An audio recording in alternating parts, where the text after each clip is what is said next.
안녕하세요, 제이지입니다.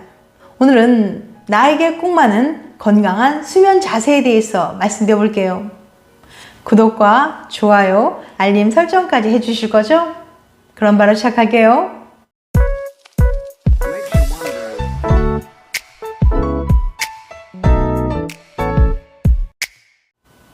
숙면이 보약이라는 말이 있듯이 숙면은 건강한 삶의 기본 요소입니다.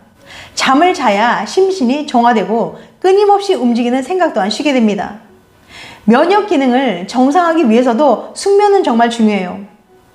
잠이 부족하면 면역력이 떨어져 암세포나 바이러스 등에 취약해지고 백혈구의 활동성도 떨어집니다. 즉, 수명이 곧 수명인 거죠. 숙면을 취하기 위해서는 수면 자세가 중요한데요. 수면 자세는 사람마다 다양합니다. 옆으로 누워 자는 게 편한 사람이 있고 엎드려 자는 게 편한 사람이 있죠. 이처럼 사람에 따라 수면 자세는 각기 다릅니다. 신체 언어 전문가들은 수면 자세에 그 사람의 성격이 반영된다고 말해요. 평소에 스트레스가 심한지, 걱정이 많은지, 자신을 잘 통제하는지 등이 잘 때 드러난다는 겁니다. 이와 관련하여 미국의 건강 매체들은 수면 자세로 알 수 있는 다양한 정보들에 대해 소개했는데요. 각 수면 자세가 미치는 건강의 영향과 심리 상태는 무엇인지 소개해 드릴게요. 첫 번째, 엎드려 자는 자세. 배를 깔고 엎드리되 팔은 베개 주변에 두고 머리를 돌린 채 자는 자세입니다. 이 자세는 인구의 약 7%가 좋아하는 자세죠. 연구에 따르면 이런 자세로 자는 사람들은 외향적이고 사교적이에요. 또한 쉽게 속내를 드러내지만 타인의 비판에는 민감한 편이라고 합니다. 엎드려 자는 자세는 허리를 과도하게 눌림으로써 등에 많은 부담을 줍니다. 하지만 많은 이들은 엎드리지 않으면 잠이 들지 못하기도 하고 다른 자세를 바꿔 자면 잠에서 깨는 등의 고충을 겪고 있어요. 꼭 엎드려 자야 한다면 배 아래 베개를 놓아 등의 압박을 덜어주는 것이 좋습니다. 또한 이 자세는 머리를 왼쪽이나 오른쪽으로 돌려 자야 하기 때문에 척추와 목, 어깨에도 무리를 줄 수 있어요.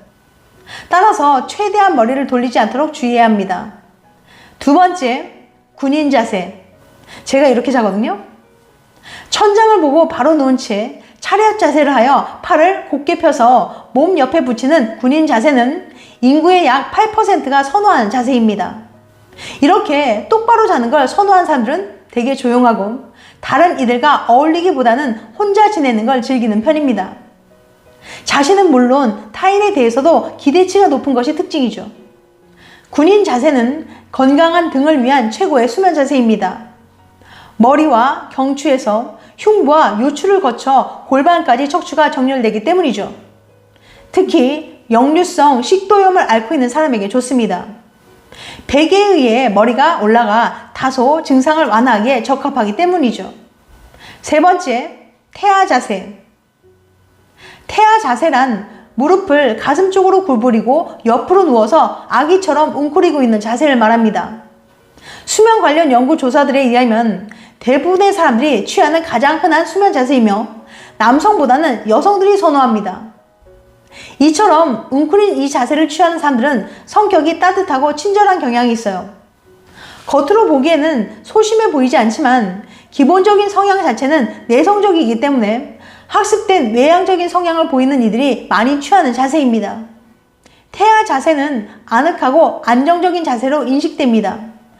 하지만 이 자세는 의학적으로 최악의 수면 자세 중 하나로 꼽힐 정도로 위험한 자세라고 알려져 있어요. 허리를 휜 채로 웅크려 자는 것이기 때문에 척추 건강이 좋지 않기 때문이죠.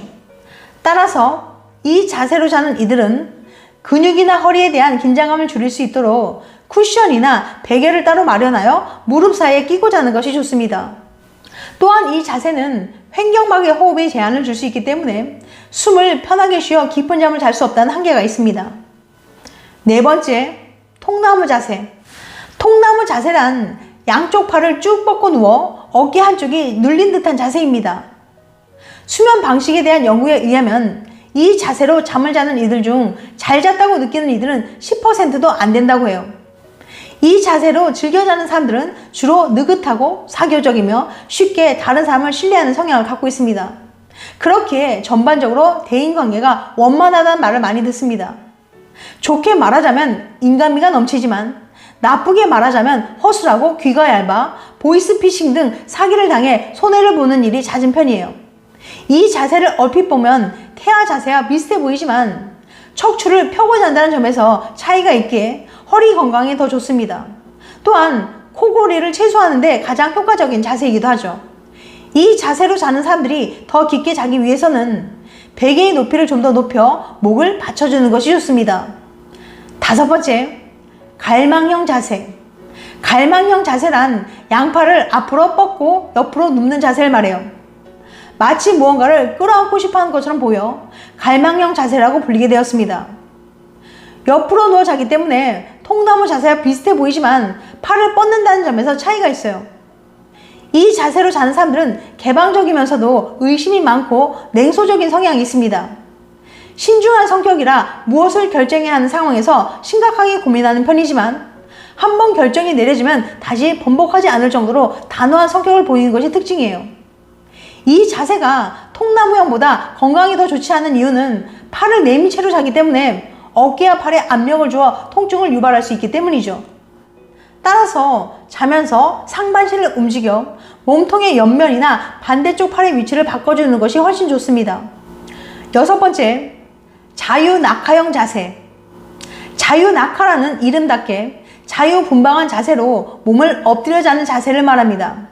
보기에는 불편해 보이지만 막상 이 자세로 잠을 자는 많은 이들은 이 자세만큼 편한 자세가 없다고 말해요. 이 자세로 즐겨 자는 사람들은 사교적이고 활발하며 매사에 긍정적인 모습을 보입니다.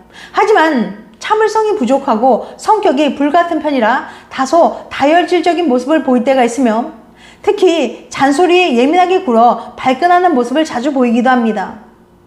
또한 가족이나 친구들의 진심 어린 조언이나 비판을 잘 받아들이지 않는 고집이 센 성향을 보이고 경솔하다는 지적을 자주 받는 편이에요. 자유낙하형 자세는 엎드려 자기 때문에 목에 긴장감을 주는 자세입니다. 숨을 편히 쉬기 위해서 자면서 자기도 모르게 목을 큰 각도로 돌리는 자세의 변화가 일어나는데 이때 목에 무리가 가면 통증이 일어날 수 있어요. 따라서 이 자세가 편한 이들은 낮은 베개를 사용한다면 목의 긴장감을 완화할 수 있기에 더 깊은 잠을 잘 수 있을 겁니다. 7번째, 불가사리형 자세. 불가사리형 자세는 정자세를 누워 팔다리를 마치 불가사리처럼 쭉 뻗고 잔다고 해야 붙여진 이름입니다. 이 자세는 여성보다는 남성이 절대적으로 많이 취하는 자세로 알려져 있기도 해요. 이 자세로 자는 사람들은 남의 이야기를 잘 들어주며 언제든 도울 준비가 되어 있어 다정다감하다는 소리를 자주 듣습니다. 그러나 이런 모습과는 대조적으로 남들 앞에서 나서는 것을 꺼리는 경향이 있으며 끈기가 부족하고 실증을 잘 내기도 합니다. 불가사리 자세는 코를 골거나 수면, 무호흡증 증상을 악화시킬 수 있어요. 또한 팔을 올리고 자기 때문에 어깨에 가해지는 압력으로 어깨 통증을 유발할 가능성이 높습니다. 때문에 이 자세로 잘 때는 팔을 최대한 아래쪽으로 내려 어깨 통증이 생기는 것을 방지해야 합니다. 또한 좌골신경에 가해지는 압력을 줄이기 위해 무릎 아래에 베개를 하나 두면 더 건강한 수면을 취할 수 있어요. 침대는 과학이라는 광고 문구가 있습니다. 수면 자세 역시 의학이라고 할 수 있어요. 좋은 수면 자세는 질환으로 인한 통증 완화에 도움을 주지만 안 좋은 자세는 질병을 일으킬 수 있기 때문이죠. 자신에게 적절한 수면 자세를 찾아 건강을 챙기도록 하세요. 지금까지 나에게 꼭 맞는 건강한 수면 자세에 대해서 말씀드렸어요. 다시 한번 요약해드리면 나에게 꼭 맞는 건강한 수면 자세. 첫 번째, 엎드려 자는 자세. 두 번째, 군인 자세. 세 번째, 태아 자세. 네 번째, 통나무 자세. 다섯 번째, 갈망형 자세. 여섯 번째, 자유낙하형 자세. 일곱 번째, 불가사리형 자세. 다음에도 재밌고 유익한 영상으로 찾아뵐게요. 끝까지 시청해줘서 감사합니다. 다음에 또 봬요. 안녕.